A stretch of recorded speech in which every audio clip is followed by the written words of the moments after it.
Right guys and girls, Mark Crossfield here. Today I'm going to talk to you about some cheap, legal, very effective golf cheats. Kind of like, it still amazes me to this day that I have students coming to me of all abilities and still making these really cheap mistakes. So I tell students, these are golf cheats, like ones that your mates probably aren't doing. And it amazes me that they still aren't. Well, I'm going to give you all the answer. Now, this doesn't apply to any handicap, any level. You could be a new golfer, or you could be any style of golfer. These ideas still play through. Basically, I still use some of these ideas. And if any of these ring true for you as I explain them, let me know in the comments if they help. Let me know if you've got some ones you want to add as well. Come on, let's get you cheating, but legally, and playing some better golf. So cheat number one, and this one will sound a bit too basic, but you'll be amazed how many people fall down on this. Get good with your driver. So just make sure your longest club off the tee, you get to a decent standard with it.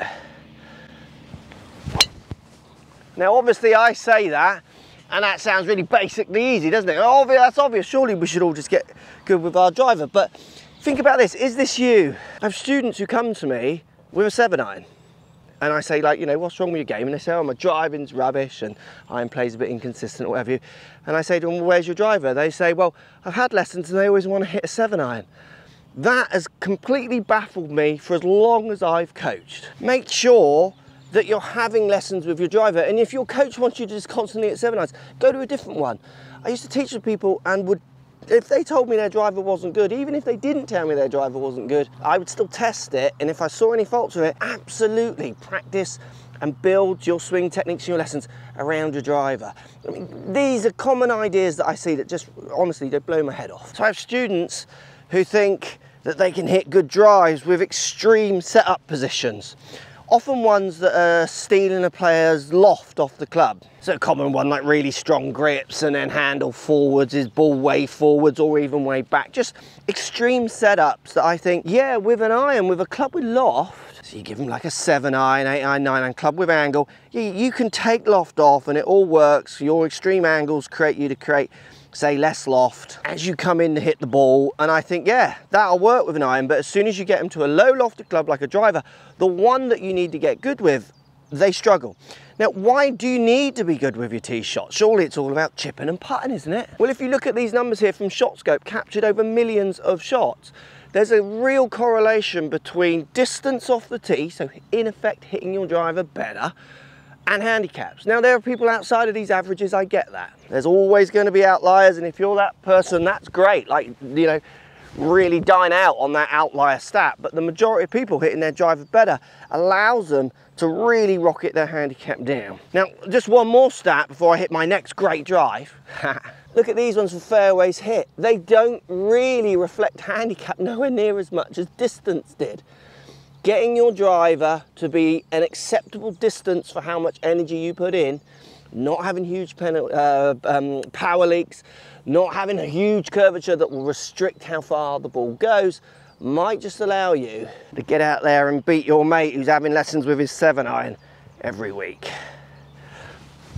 Build technique around decent drives. It's a huge weapon. And definitely make sure your coach is working on your drivers. Cheat number 2. When it comes to your short game, so chipping around a green, I mean any shot this is applied for, but I see it predominantly in chipping, always take the easy option. Now we all love the Hollywood flop shot. Oh, not a bad effort. And there's a time to use it. Like there's a time to get that land angle up and down and get the ball to land.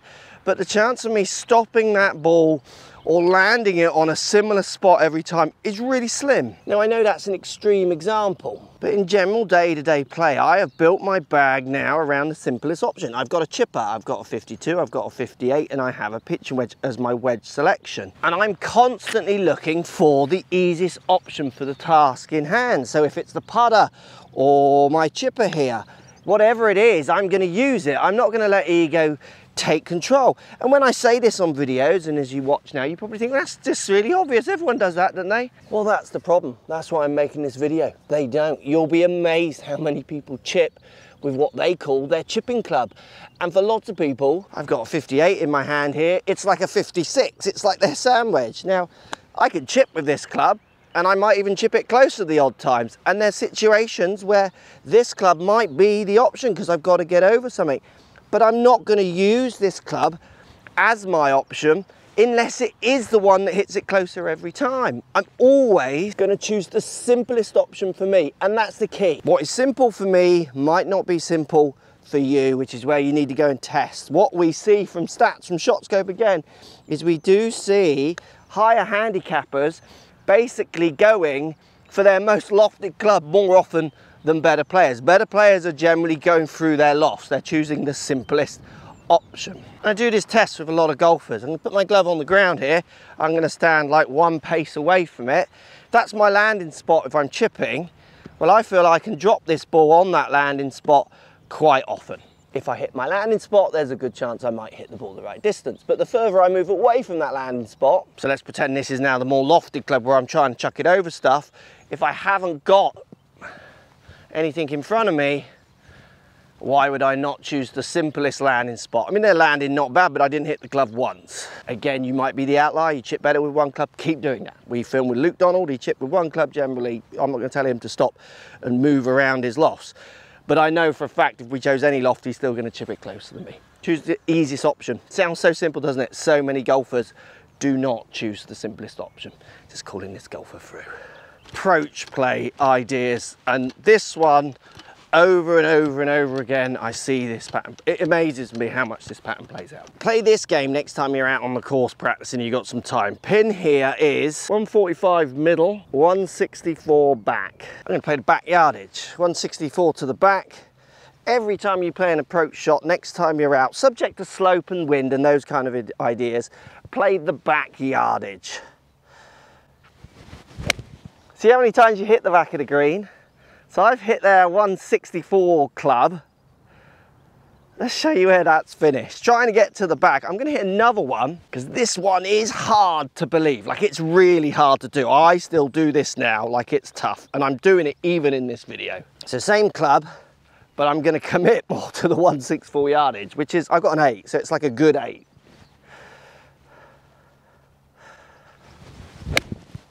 I've given that one a lot more than the first one, because even as I stood over that talking, I just thought, God, that looks close. I mean, how often have we said that? Think about that. Wow, that looks close. Can't believe it's that yardage, those kind of ideas. Do this game next time you're out and see how often you can get more to the back of the green. Golfers, good golfers, amateur golfers, beginner golfers, we come up short so often. And when you play, if you can hit 1 or 2 more greens around, your scores will come down. Now, I know some of you are coming up short because you mishit it. Like, I get that. And I wouldn't be saying, like, don't hit a 3-wood and then mishit it 100 yards. That's not what I'm saying. If you're mishitting it, definitely get lessons and try and get your strike as good as you can. And we're all going to miss ones, mishit them and come up short. So if you think about it, getting it to the pin and beyond, like, those odds are stacked up against us, aren't they? Because we don't overhit many shots. Our 8 iron, let's say my 8 iron goes 160 yards. I'm not hitting many of them 175. I'm hitting plenty of them 147. Those kind of, because I mishit it, or I misjudge it, or I hit it too soft. Like, it's generally coming back. Having the effort to try and push those balls more to the back of the green, just see how many you actually get over the back. You'll be amazed. It's such a cheap, easy, legal cheat that I want to see more of you doing. So me not trusting my own advice, just because I've got this advice, remember, that doesn't mean I can just pull it off like that with any advice. I'm trying, like you guys and girls, to get better and just keep developing. There's the one where I tried to commit more to the back of the green, and you can see here, and you can see from the flag here, yeah, commit. Get to that back of the green. How many are you actually going to get over the back? Well, if you look at the back of this green, and it's common in lots of courses, like this pin is at the back of this green, I've still got a good 10 paces of stuff before we even, I mean, the hedge is miles away.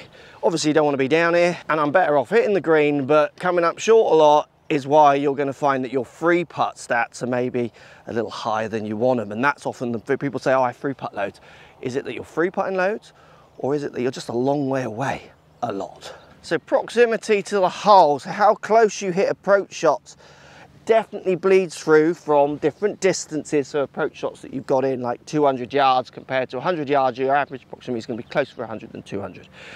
Now, if you are a higher handicapper, or you want to improve and you want to cheat legally against your mate, let's say you both hit at the same distance, You improving your long putting, so making sure your long putts roll up to the hole over your mate, is a massive, massive cheat, and one that any level of golfer can improve on, because there's no power involved. In theory, you could be as good as Tiger Woods at long putting if you put the work in.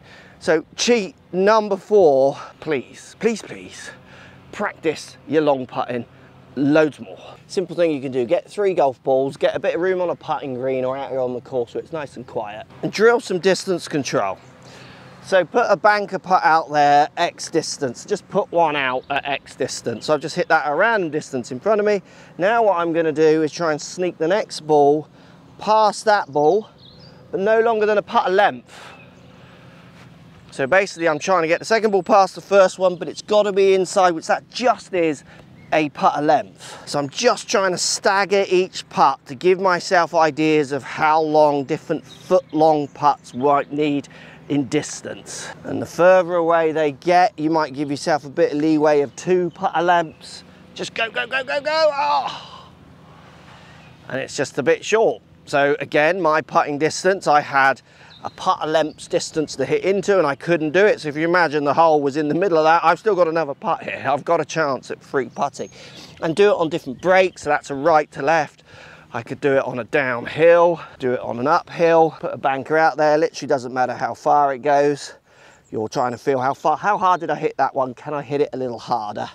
And use the brake just to sneak past it. See, that one's a little short. It's a real good little, that one will work, but it might need to just stop.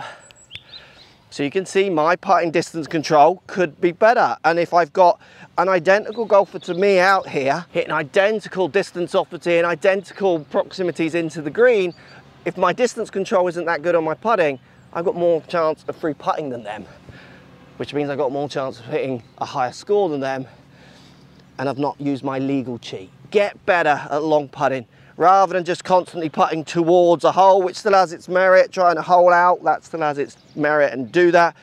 But I would love to see more amateurs hitting those distance control putts up more, because they do. They just get around a hole and spend hours trying to hole out.